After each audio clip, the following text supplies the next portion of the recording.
Hello student. तो कैसे हैं आप सब। आशा करता हूँ कि आप लोग अच्छे होंगे और अपनी पढ़ाई पूरी कर रहे होंगे। तो देखिए स्टूडेंट, आज का जो हम लोग का टॉपिक होने वाला है क्लास 12 हिंदी व्याकरण के महत्वपूर्ण टॉपिक जो है हम लोग का रस छंद अलंकार। देखिए स्टूडेंट, आपको मैं बता दूं कि इसमें से आपको एक एक क्वेश्चन आते हैं और दो दो नंबर के आएंगे। रस से भी आएंगे एक क्वेश्चन और यहाँ पर छंद से भी आएंगे और अलंकार से भी आएंगे। दो दो नंबर के आते हैं, तो इससे आप लोग को 6 नंबर तो पक्के हो जाएंगे। कितने नंबर पक्के हो जाएंगे स्टूडेंट? 6 नंबर इस जो टॉपिक से कब पक्के हो जाएंगे। तो अगर आप लोग इसको तैयार करना चाहते हैं तो इस वीडियो को अच्छे तरीके से देख लीजिएगा। बहुत ही सरल सा इसका उदाहरण और इसका परिभाषा मैं बताया हूं, तो आप लोग अच्छे तरीके से देखिएगा। आगे देखिए, हम लोग शुरुआत करते हैं। तो देखिए स्टूडेंट, हम लोग का यहाँ पर रस से शुरुआत करेंगे। यहाँ पर ध्यान से देखिए कि यहाँ पर रस में कौन कौन से रस महत्वपूर्ण हैं उसको देख लीजिए। तो यहाँ पर देखिए कि सबसे पहले जो होगा आप सभी का श्रृंगार रस। देखिए स्टूडेंट, श्रृंगार रस की परिभाषा आपको याद होनी चाहिए और उसका उदाहरण। तो यहाँ पर ध्यान से देखिए, बहुत ही सरल भाषा में इसका परिभाषा और इसका उदाहरण लेकर आया हूं मैं। तो यहाँ पर ध्यान से देखिए कि जब विभाव, अनुभाव तथा संचारी भाव के संयोग से रति नामक भाव उत्पन्न होती है, जिसे श्रृंगार रस कहते हैं। देखिए स्टूडेंट, जब विभाव, अनुभाव तथा संचारी भाव के संयोग से रति नामक भाव उत्पन्न होती है, उसे श्रृंगार रस कहते हैं। बहुत ही सिंपल सा इसका परिभाषा है स्टूडेंट, आप लोग एक बार में इसे याद कर सकते हैं। उसके बाद यहाँ पर आगे देखिए, इसके जो है उदाहरण में क्या लिखेंगे आप लोग को, बहुत ही उदाहरण इसका सरल मैं बताऊंगा। तो यहाँ पर देखिए कि मेरे तो गिरधर गोपाल दूसरे ना कोई, जाके सिर मोर मुकुट मेरा पति होय। देखिए स्टूडेंट, यहाँ पर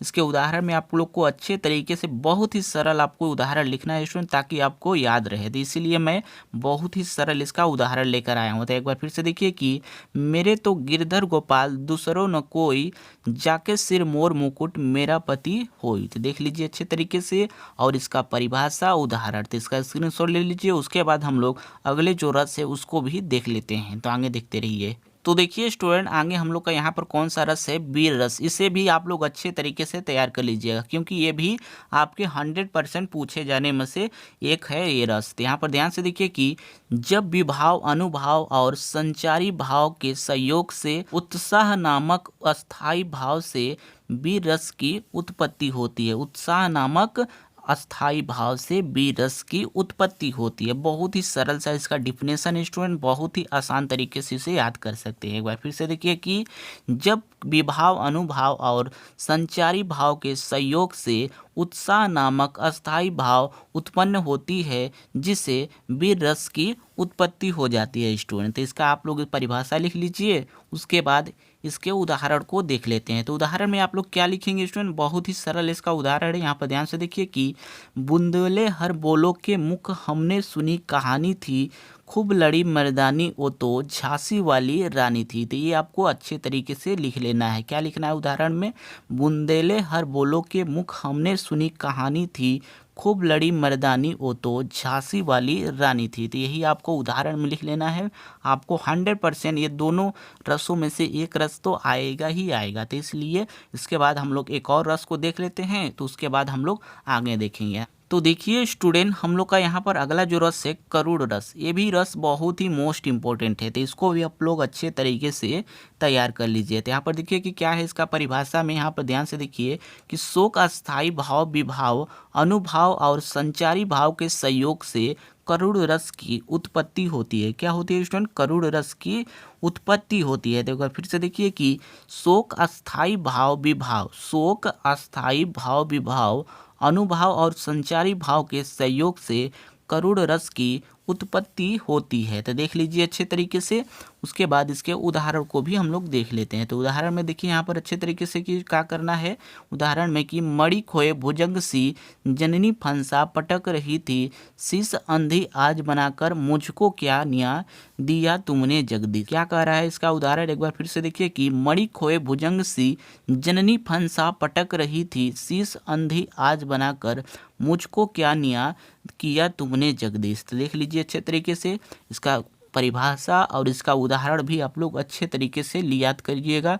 आप लोग दोनों याद करेंगे तभी आपको 2 नंबर एग्जामिनर देगा, क्योंकि आप लोग एक ही अगर लिखेंगे तो आपको एक ही नंबर देता है। तो इसलिए आप लोग दोनों परिभाषा और उदाहरण को अच्छे तरीके से तैयार कीजिएगा, तभी आपको जो है 2 नंबर पूरे एग्जामिनर देता है स्टूडेंट। तो उसके बाद हम लोग अगले जो है हम लोग का जो टॉपिक है छंद को, उसको भी देख लेते हैं स्टूडेंट। बहुत ही मोस्ट इंपॉर्टेंट छंद को लेकर आया हूं, तो आगे देखिए। तो देखिए स्टूडेंट, छंद में आप सबको कौन कौन से जो छंद महत्वपूर्ण है उन सभी महत्वपूर्ण छंदों को लेकर आ गया हूं स्टूडेंट। तो इसलिए आप लोग इस वीडियो को देखते रहिए, आपको सभी एक एक टॉपिक को हम लोग क्लियर कर लेंगे। तो यहाँ पर देखिए कि पहला जो छंद है दोहा। देखिए स्टूडेंट, ये भी छंद जो है बहुत मोस्ट इंपॉर्टेंट है, क्योंकि आपकी ये प्रीवियस ईयर के पेपर में पूछे गए ये जो छंद थे। तो यहाँ पर देखिए कि इसका परिभाषा हम लोग देख लेते हैं। यह अर्ध सममात्रिक छंद है। इसके प्रथम और तृतीया में 13-13 मात्राएं होती है। इसके प्रथम और तृतीया में 13-13 मात्राएं होती है और द्वितीय और चतुर्थ में 11-11 मात्राएं होती है। देखिए स्टूडेंट, ये भी जो है दोहा बहुत ही मोस्ट इंपॉर्टेंट है, क्योंकि ये आपको हर साल एग्जाम में पूछे जाते हैं। तो यहाँ पर देख लीजिए अच्छे तरीके से, एक बार और अच्छे तरीके से समझ लीजिए कि यह अर्ध सममात्रिक छंद है। इसके प्रथम और तृतीया में 13-13 मात्राएं होती है और द्वितीय और चतुर्थ में 11-11 मात्राएं होती है। उसके बाद इसके उदाहरण को देख लीजिए, बहुत ही सरल इसका उदाहरण स्टूडेंट, तो आप लोग तुरंत ही याद हो जाएगा। तो यहाँ पर देखिए कि उदाहरण में क्या लिखेंगे, अच्छे तरीके से देखिए, आपको तुरंत याद हो जाएगा। तो यहाँ पर देखिए कि मेरी भाव बाधा हरो, राधा नागर सोई, जा तन की छाई परे और श्याम हरित दूती होई। देखिए स्टूडेंट, मेरी भाव बाधा हरो, राधा नागर सोई, जा तन की छाई परे, श्याम हरित दूती होई। देखिए स्टूडेंट, आपको मैं बता दूं कि जो है प्रथम और तृतीया में जो है 13-13 मात्राएं होती है। यहाँ पर देख लीजिए, यहाँ पर इसको यस टाइप का जो बना होता है उसे 2 गिना जाता है। क्या गिना जाता है स्टूडेंट? उसे 2 गिनते हैं हम लोग। और ये यहाँ पर एक टाइप को होता है, उसे एक ही गिना जाता है। तो यहाँ पर देख लीजिए कि 2-2, यहाँ पर 4 हो जाएगा, 5, 6, 7, 8 और यहाँ पर 9, 10 और 11, 12, 13। तो देख लीजिए इसमें 13 है। और यहीं पर दूसरा में देखा जाए तो यहाँ पर ये 2, यहाँ पर 2, 4 हो जाएगा, फिर यहाँ पर 2, 6, 7, 8, 9, 10, 11। तो इसमें दूसरे में जो है 11 मात्राएं हैं। तो देख लीजिए अच्छे तरीके से इसका उदाहरण और इसका जो है परिभाषा आप लोग को याद होना चाहिए, और इसका मात्रा भी आप लोग लिखिएगा, तभी आपको एग्जामिनर पूरे नंबर देंगे स्टूडेंट। अगर आप लोग परिभाषा को अगर आप लोग खाली लिखते हैं तो आपको एग्जामिनर पूरे नंबर नहीं देगा स्टूडेंट। इसलिए सभी को लिखना है आप सभी को, तभी पूरे नंबर मिलेगा। तो उसके बाद हम लोग अगला जो छंद है हम लोग का, यहाँ पर चौपाई को देख लेते हैं। तो आगे देखिए स्टूडेंट, यहाँ पर चौपाई का परिभाषा और इसका उदाहरण भी देख लीजिए यहाँ पर अच्छे तरीके से। ये भी जो है चौपाई आपके पूछे जाने वाले में से एक टॉपिक है। तो यहाँ पर देख लीजिए कि चौपाई सममात्रिक छंद है। इसमें 4 चरण होते हैं। कितने चरण होते हैं? 4 चरण होते हैं और प्रत्येक चरण में 16 मात्राएं होती है। क्या होती है स्टूडेंट? आप लोग फिर से देखिए कि चौपाई एक सममात्रिक छंद है और इसमें 4 चरण होते हैं और प्रत्येक चरण में 16 मात्राएं होती है। कितने मात्राएं होती है? 16 मात्राएं होती है। तो इसी प्रकार इसके जो है उदाहरण को भी देख लीजिए। इसका भी उदाहरण बहुत ही सरल है स्टूडेंट, एक बार में आपको याद हो जाएगा। तो यहाँ पर उदाहरण को देख लीजिए कि बंदऊ गुरु पद पदुम परागा, सुरुचि सुवास सरस अनुरागा, अमियम मुरिमय चूरन चारु और समन सकल भवरुज परिवारु। तो देख लीजिए अच्छे तरीके से, बहुत ही सरल है, आप लोग को तुरंत ही याद हो जाएगा, क्योंकि ये 4 लाइन है, बहुत ही जल्द आपको याद हो जाएगा स्टूडेंट। और इसका जो है मात्राएं भी गिनना सीख लीजिए कि यहाँ पर कि इसमें जो है यहाँ पर ये 2 है या यस टाइप का है, इसे 2 बोलते हैं। तो ये 2, 1 यहाँ पर इसको 1 बोलते हैं, यहाँ पर 1 इसको बोलते हैं। तो यहाँ पर 2, 3, 4, 5, 6, 7, 8, 9, 10 और 11, 12, 13, 14 और 15, 16। तो देख लीजिए 16 मात्राएं हैं। इसके प्रत्येक चरण में जो है स्टूडेंट 16 मात्राएं होती है। तो एक बार परिभाषा आप लोग को फिर से बता दे रहा हूँ कि चौपाई जो है सममात्रिक छंद है। इसमें 4 चरण होते हैं और प्रत्येक चरण में 16 मात्राएं होती है। इसका उदाहरण भी देख लीजिए कि बंदऊ गुरु पद पदुम परागा, सुरुचि सुवास सरस अनुरागा, अमिय मुरिमय चूरन चारु समन सकल भवरुज परिवारु। तो देख लीजिए अच्छे तरीके से। उसके बाद हम लोग अगला जो छंद है कुंडलियाँ भी देख लेते हैं। कुंडलिया छंद भी बहुत ही ज़्यादा महत्वपूर्ण है, तो उसको भी देख लीजिएगा। तो आगे देखिए का परिभाषा और उदाहरण भी इसका मैं बहुत ही सरल वाला उदाहरण लेकर आया हूँ। तो यहाँ पर देख लीजिए कि यह विषम मात्रिक छंद है। क्या है स्टूडेंट? यह विषम मात्रिक छंद है। इसमें 6 चरण होते हैं। कितने चरण होते हैं? 6 चरण होते हैं। यह एक दोहा तथा एक रोला से मिलकर बना होता है। क्या होता है स्टूडेंट? कि यह एक दोहा तथा एक रोला से मिलकर बना होता है। इसके प्रत्येक चरण में 24 मात्राएं होती है। कितने मात्राएं होती हैं? 24 मात्राएं होती है। तो एक बार फिर से देख लीजिए कि कुंडलियां जो है ये एक विषम मात्रिक छंद है। इसमें 6 चरण होते हैं। कितने चरण होते हैं? 6 चरण होते हैं। यह एक दोहा तथा एक रोला से मिलकर बना होता है। इसके प्रत्येक चरण में 24 मात्राएं होती है। तो इसका परिभाषा आशा करता हूँ कि आप लोग को याद हो गया होगा। बहुत ही आसान होते हैं इसका परिभाषा स्टूडेंट। आप लोग को थोड़ा सा भी आप लोग बस माइंड में रखना होता है कि इसमें कितने मात्राएं होती है और चौपाई में कितने मात्राएं होती है। बस यही आपको ध्यान रखना होता है। सबका एक ही जैसा परिभाषा होता है। तो उसके बाद हम लोग इसके उदाहरण को देख लेते हैं स्टूडेंट। उदाहरण में आपको क्या क्या लिखना है आगे देखिए। यहाँ पर देखिए अच्छे तरीके से कि उदाहरण में आप लोग देखिए स्टूडेंट क्या क्या लिखना होगा आपका। यहाँ पर देख लीजिए। तो देखिए आप लोग अच्छे तरीके से, कोई भी डाउट नहीं होगा स्टूडेंट, आपको अच्छे तरीके से समझ में आ जाएगा। तो यहाँ पर देखिए कि यहाँ पर उदाहरण में क्या लिखेंगे कि बिना विचारे जो करे सो पाछे पछताए, काम बिगाड़ो आपनो जग में होत हसाए। जग में होत हसाए, चित में चैन न आवे, खान पान समान राग रंग मन न भावे। कह गिरधर कबीराम दुख कहू तरत न तारे, खरकत है जियमा ही कियो जो बिना विचारे। खरकत है जियमा ही कियो जो बिना विचारे। देखिए स्टूडेंट इसका थोड़ा सा आपको कठिन लगेगा, लेकिन ये सबसे जो है सरल है। इससे भी आपको कठिन मिलेगा आपको इसका उदाहरण। तो इसलिए इसको आप लोग अच्छे तरीके से जो है आप लोग अपने फेयर में लिख कर इसे तैयार कर लीजिए। बहुत ही ये जो है सरल है। तो एक बार फिर से आप लोग इसको बता दे रहा हूँ, आप लोग सुनकर याद कर लीजिए। तो यहाँ पर देखिए कि बिना विचारे जो करे सो पाछे पछताए, काम बिगाड़ो आपनो जग में होत हसाए। जग में होत हसाए, चित में चैन न आवे, खान पान सम्मान राग रंग मन न भावे। वह गिरधर कबीराम दुख कहू तरत न तारे, खरकत है जियमा ही कियो जो बिना विचारे। तो देख लीजिए अच्छे तरीके से।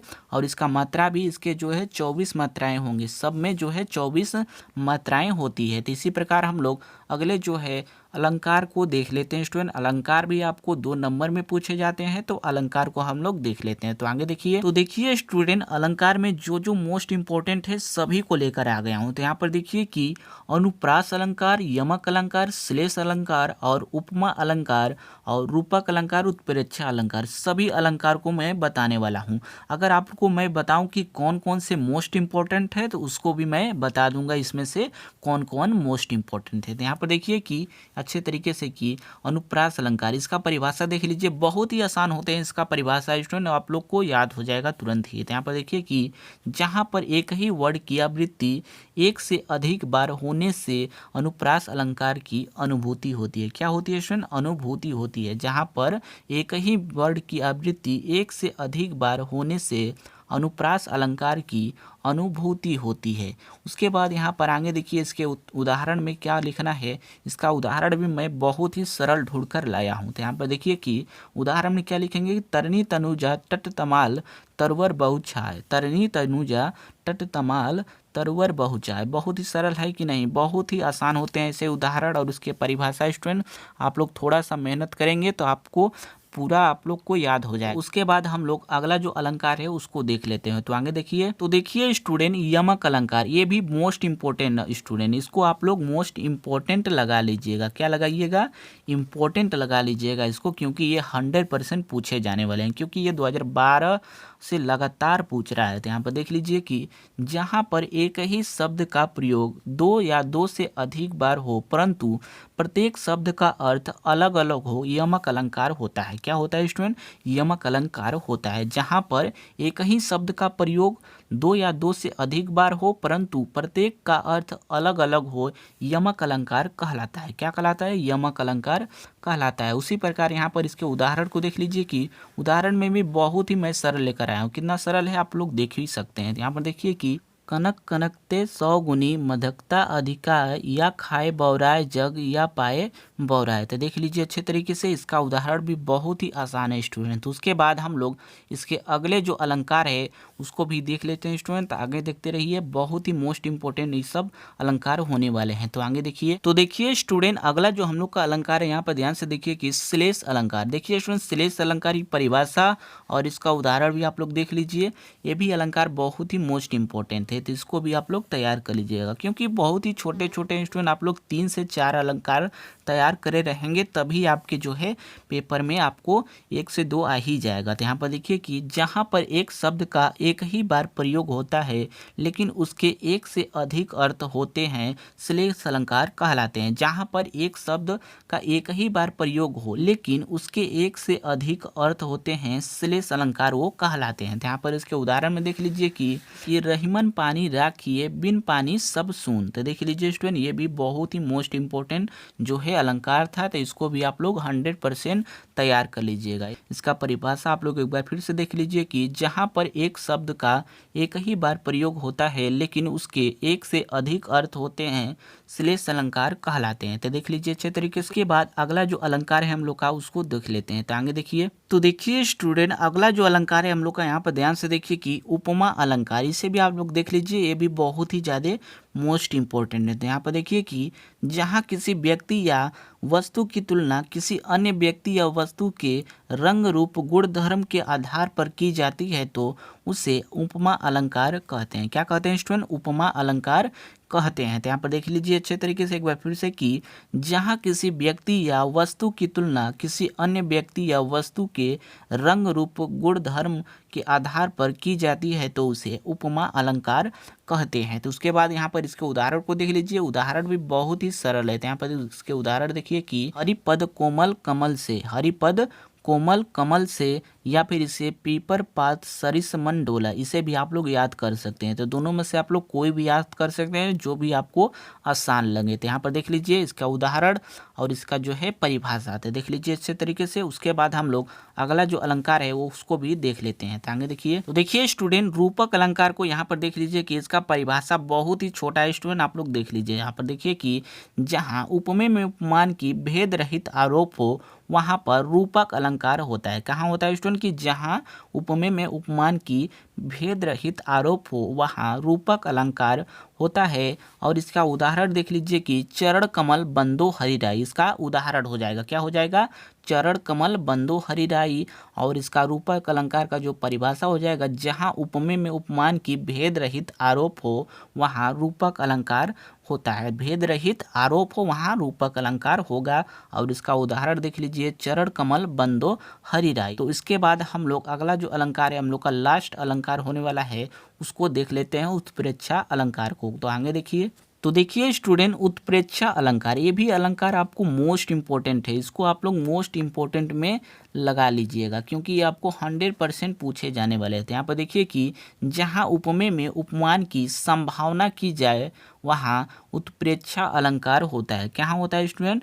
जहाँ उपमेय में उपमान की संभावना की जाए वहाँ उत्प्रेक्षा अलंकार होता है। और इसका जो है उदाहरण यहाँ पर देख लीजिए कि सोहत ओढ़े पीतुपटु श्याम सलोने गा, मणि नील मणि शैल पर आतपु परयो प्रभात, आतपु परयो प्रभात। देख लीजिए अच्छे तरीके से उदाहरण, सोहत ओढ़े पीत पटु श्याम सलोने गात, मणि नील मणि शैल पर आपतु परयो प्रभात। देख लीजिए अच्छे तरीके से इसका ये परिभाषा और इसका ये उदाहरण हो जाएगा। देखिए स्टूडेंट जितने भी मैंने जो था इम्पोर्टेंट अलंकार हो या फिर छंद या फिर रस, तो सभी आपको मैं बता दिया हूँ। आप लोग इससे तैयार कर लीजिएगा। सभी आपके 2-2 नंबर में पेपर में पूछे जाएंगे, इसीलिए आप लोग इसको अच्छे तरीके से तैयार कर लीजिएगा। तो ठीक है स्टूडेंट, आज के लिए तो बस करते हैं, कल मिलते हैं किसी ऐसे ही इम्पोर्टेंट टॉपिक के साथ।